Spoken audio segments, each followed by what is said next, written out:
கிறிஸ்துவுக்குள் அன்பான தேவ பிள்ளைகளே, இந்த நாளை கொடுத்த தேவாதி தேவனை நாம் பாடல் பாடி அவரை மகிமைப்படுத்த போகிறோம்.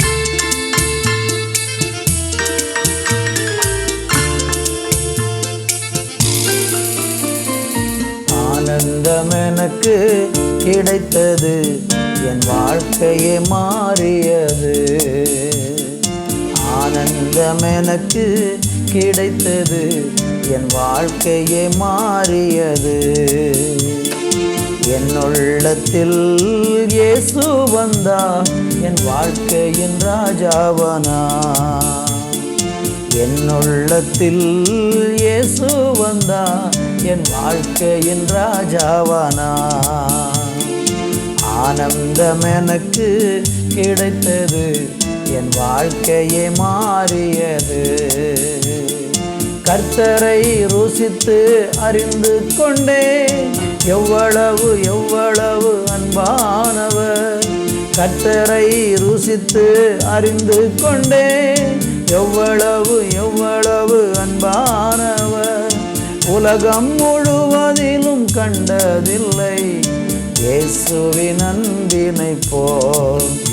இந்த உலகம் முழுவதிலும் கண்டதில்லை இயேசுவின் அன்பினை போல்.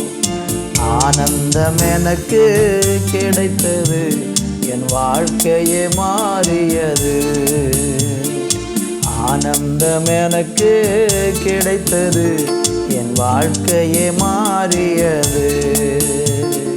என் மகிழ்ச்சி கடலின் அலை போன்றது, இயேசுவை என்றும் தொடர்கின்றது. என் மகிழ்ச்சி கடலின் அலை போன்றது, இயேசுவை என்றும் தொடர்கின்றது. என்னை அழைத்து நன்மை செய்தார், என்னாலும் துதித்திடுவேன். என்னை அழைத்து நன்மை செய்தார், என்னாலும் துதித்திடுவேன். ஆனந்தம் எனக்கு கிடைத்தது, என் வாழ்க்கையே மாறியது. ஆனந்தம் எனக்கு கிடைத்தது, என் வாழ்க்கையே மாறியது. என் உள்ளத்தில் இயேசு வந்தா, என் வாழ்க்கையின் ராஜாவானா. என் உள்ளத்தில் இயேசு வந்தா, என் வாழ்க்கையின் ராஜாவானா.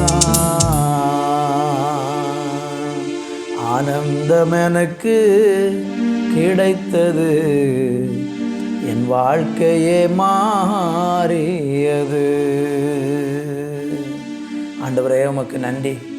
எங்கள் உள்ளத்துக்குள்ள சந்தோஷமும் எங்கள் உள்ளத்துக்குள்ள மகிழ்ச்சியும் வருவதற்கு காரணம் எங்கள் ஆண்டவராகிய கர்த்தர் மட்டும்தான். நீங்கள் எங்கள் உள்ளத்தில் வராமல் இருந்தால் எங்கள் இருதயம் சோர்ந்து போய் துவண்டு போய் மகிழ்ச்சி இல்லாமல் நாங்கள் துக்கத்தில் ஆழ்ந்து எங்கள் வாழ்க்கையை முடிஞ்சு போயிருக்கும்ப்பா. எங்களை வாழ வச்ச தெய்வமே, உமக்கு ஸ்தோத்திரம். இயேசுவின் நாமத்தில் ஜெபிக்கிறோம் பிதாவே, ஆமேன், ஆமேன். தேவ பிள்ளைகளே, இந்த நாளிலே நாம் வாசிக்கும்படியாக 2 கொரிந்தியருக்கு எழுதின நிருபம் 5வது அதிகாரம் 17வது வசனத்தை நான் வாசிக்கிறேன். இப்படி இருக்க, ஒருவன் கிறிஸ்துவுக்குள் இருந்தால் புது சிருஷ்டியாய் இருக்கிறான், பழையவைகள் ஒழிந்து போயின, எல்லாம் புதிதாயின. அன்பு தேவனுடைய பிள்ளைகளே, வாசித்த இந்த வேத வசனம் நமக்கு என்ன கற்றுக் கொடுக்கிறது? ஒரு மனுஷன் கிறிஸ்துவுக்குள் இருந்தால் அவன் புது சிருஷ்டியாக மாறுகிறான். அவனுடைய வாழ்க்கையில் இருந்த பழையவைகள் எல்லாம் ஒழிந்து போயின, எல்லாம் புதிதாயின என்று சொல்லப்பட்டிருக்கிறது. அப்போ கிறிஸ்துவுக்குள் ஒரு மனுஷன் வரும் பொழுது அந்த மனிதனுடைய வாழ்க்கையில் தேவன் முதலாவது என்ன செய்கிறார் என்றால், அவனை ஒரு புதிய சிருஷ்டியாக தேவன் மாற்றுகிறார். நமக்கு தெரியும், ஆதியாகம புஸ்தகம் 1ஆம் அதிகாரத்தில் படிச்சிங்கன்னா ஆண்டவர் எல்லாவற்றையும் சிருஷ்டிக்கிறார். 1ஆம் அதிகாரம் 1வது வசனம் சொல்லுகிறது, ஆதியிலே தேவன் வானத்தையும் பூமியையும் சிருஷ்டித்தார் என்று சொல்லப்பட்டிருக்கிறது. ஒரு பழைய பொருளை அவர் புதுப்பிக்கலை, அவர் என்ன செய்கிறார்? புதிதாக படைக்கிறார். எல்லாவற்றையும் தேவன் புதிதாகத்தான் படைக்கிறார். கர்த்தருக்கு மகிமை உண்டாகட்டும். அவருடைய வார்த்தையின் மூலம், அவருடைய ஆவியின் மூலம், அவருடைய வல்லமையின் மூலமாக ஆண்டவர் எல்லாவற்றையும் புதிதாக படைக்கிறார். அப்போ இந்த வசனத்தில் சொல்லப்பட்டிருக்கிற இந்த வார்த்தைக்கும் அதுதான் அர்த்தம். தெய்வம் நம்மளை, அவருக்குள்ள நம்ம வரும்போது நம்மளை என்ன செய்கிறார் என்றால் புதிதாக படைக்கிறார், புதிய சிருஷ்டியாக மாற்றுகிறார். கர்த்தருக்கு ஸ்தோத்திரம். பழைய பொருளை பாருங்கள், சில பழைய பொருட்களை அப்படி பெயிண்ட் அடித்து கொஞ்சம் அழகுபடுத்தி புதிது போல சிலர் மாற்றுவாங்க. அப்படி செய்யல ஆண்டவர். பழையவைகள் ஒளிந்துட்டு, பழைய மனுஷன் மரித்து போனான். பழைய மனுஷன் முற்றிலும் மரித்து அவன் அடக்கம் பண்ணப்பட்டு போய்விட்டான். நீங்கள் ரோமர்கள் நிறுவம் 6ஆம் அதிகாரத்தில் படித்து பார்த்தீங்கன்னா அந்த பழைய மனுஷனை என்ன செய்கிறோம்னா அடக்கம் பண்ணுகிறோம்.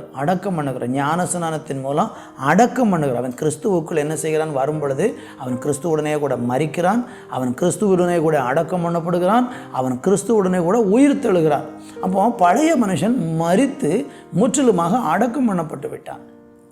இப்போ புது மனுஷனாக தேவன் எப்படி ஆதாம் ஏவாளை சிருஷ்டித்தாரோ அதே போல் நம்மளையும் அவர் சிருஷ்டிக்கிறார் என்று தான் வேதம் சொல்லுகிறது. அப்போ நீங்கள் புரிந்து கொள்ளணும், நீங்களும் நானும் தேவனால் சிருஷ்டிக்கப்பட்டிருக்கிறோம். தேவனாலே புதிதாக சிருஷ்டிக்கப்பட்டிருக்கிறோம். இயேசுவுக்குள்ளே வந்தாலே நம்ம வாழ்க்கையை புதிய வாழ்க்கையாக மாறிவிடுகிறது. பழையவைகள் ஒளிந்தன என்று சொல்லப்பட்டிருக்கிறது.